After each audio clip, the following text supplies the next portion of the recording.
From AccuWeather.com, this is AccuWeather Daily, a brief host-read article. It's weather news in a nutshell. Autumn is about a month away, but don't expect calm, crisp days across the board. While some regions will slide into sweater weather, others could be dealing with wildfires, lingering summer heat, or tropical storms that spin up close to home. Now, meteorological fall starts on Monday, September 1st, while astronomical fall begins on the equinox Monday, September 22nd. But when will it actually feel like fall when you step outside? Well, there's a quick breakdown on what things may look and feel like around the country this autumn. Warm, humid air will hold firm across the eastern U.S. through the start of autumn, delaying the true arrival of fall-like weather conditions. However, the warmest weather compared to the historical average will be focused on areas from California to Texas and northward into Oregon and Idaho.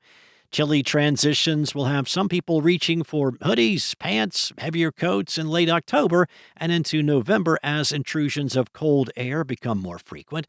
Meanwhile, warm air will be persistent across the southeast and the southwest well into the second half of fall.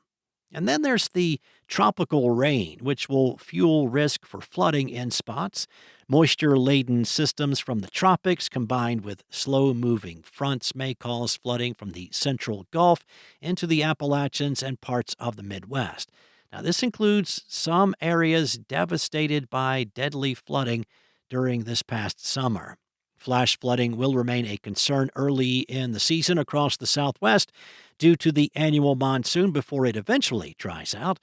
Meanwhile, the onset of the wet season could cause localized flooding in the Pacific Northwest, where rain can quickly run off the parched soils across the region. The collision of lingering summer warmth and encroaching cold air will trigger severe weather from the central Gulf Coast to the Ohio Valley. These regions are expected to see a moderate risk for damaging storms and tornadoes, especially in October and November.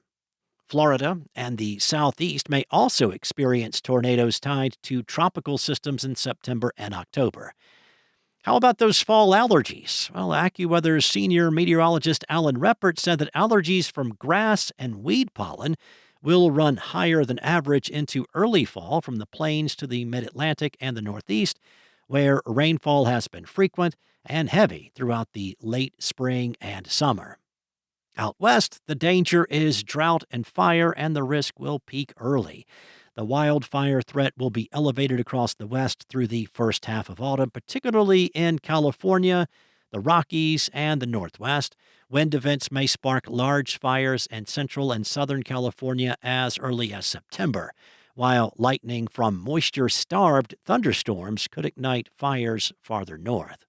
The Great Lakes region may also face some fire concerns during dry, windy periods. If dry stretches persist, parts of the Northeast and the Carolinas could see heightened fire risk this fall. Folks in the Carolinas and Georgia are still dealing with the fallout from Helene, and one danger that lingers is the increased fuel around. AccuWeather lead long-range expert Paul Pastelok explained that dry fuels from Hurricane Helene last year continue to be a high risk in western North Carolina, northwestern South Carolina, and northern Georgia. The lack of rain is also causing concern for increased drought around the country. Drought could worsen in the Northwest and the Rockies before improving later in the season. The monsoon could eliminate the short-term drought concerns in parts of New Mexico and Arizona, while dry conditions persist elsewhere in the Southwest.